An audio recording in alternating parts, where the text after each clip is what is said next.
guys good? First of all, Boise State is really good. And,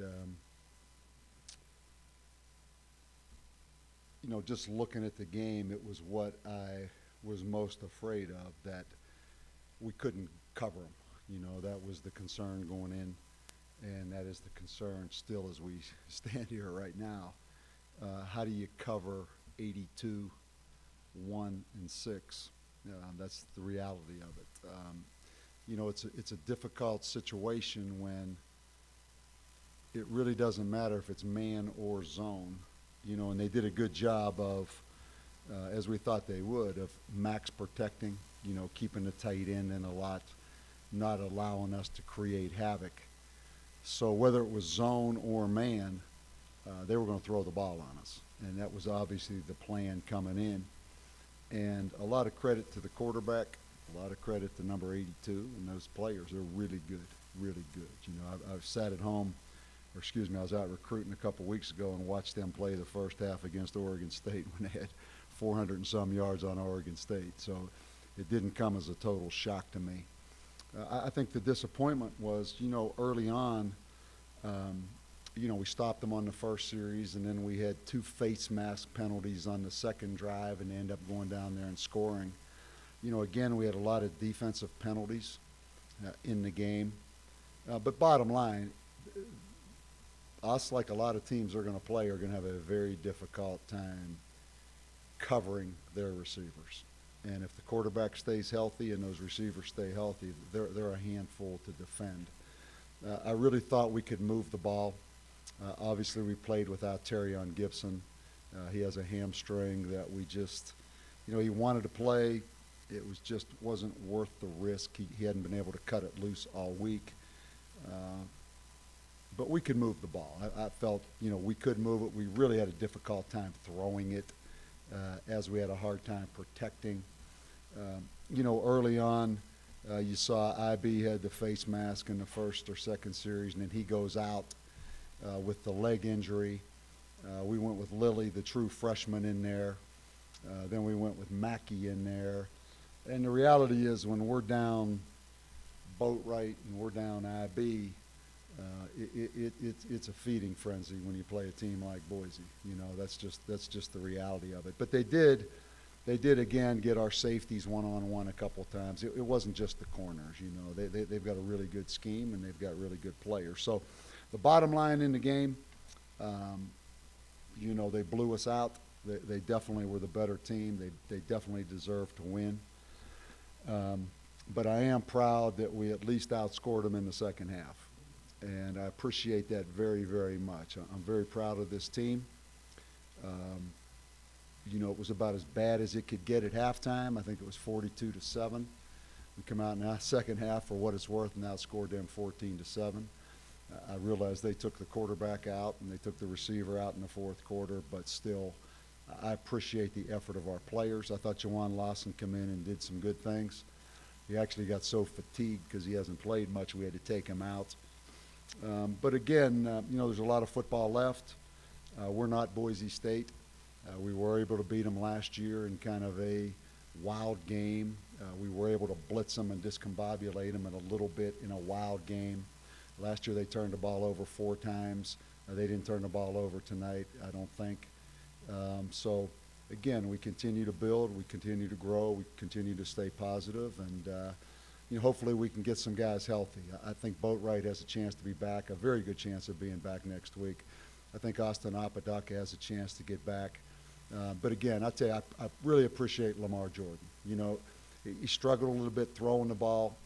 We couldn't protect very good when we had to throw it. And I tell you, he fought now. He fought.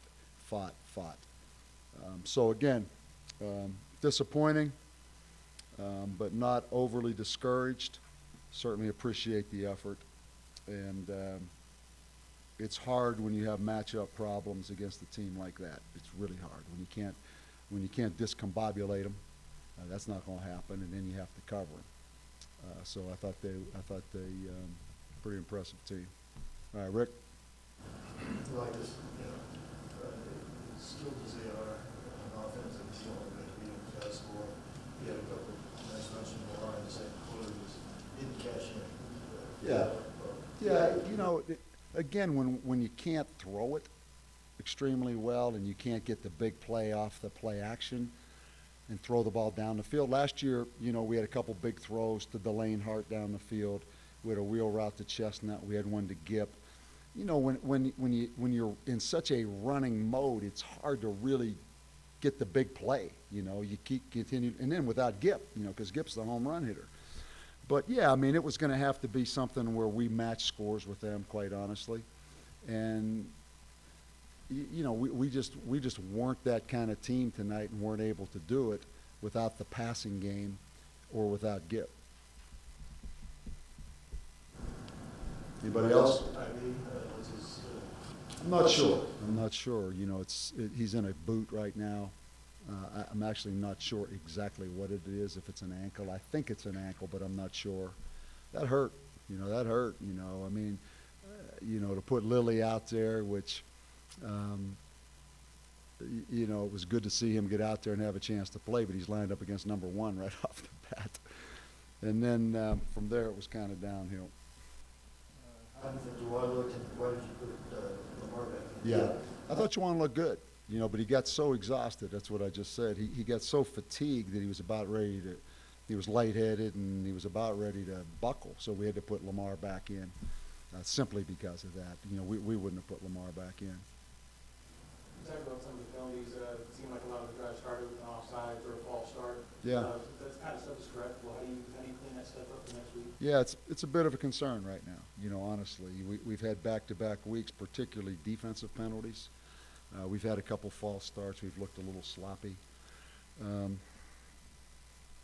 So absolutely it has to be correctable. Absolutely, we have to get it corrected because it hurt us. The face masks hurt us. The pass interference hurt us. And then I think we had 3 offsides on defense, and I think we had 2 false starts on offense.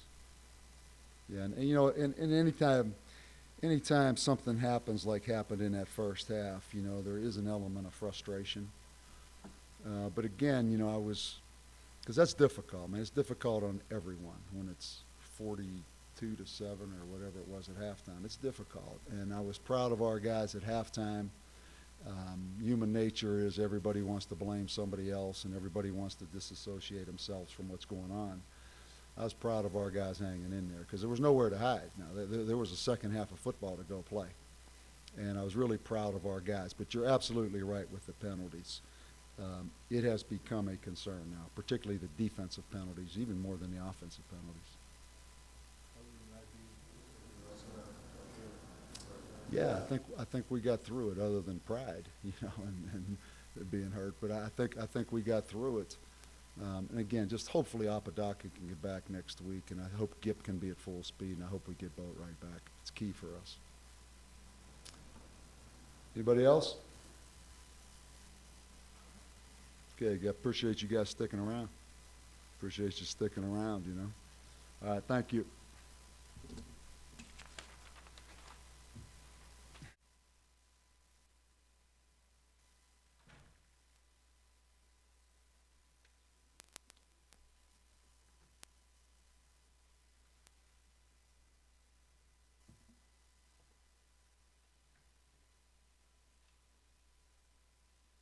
You ready?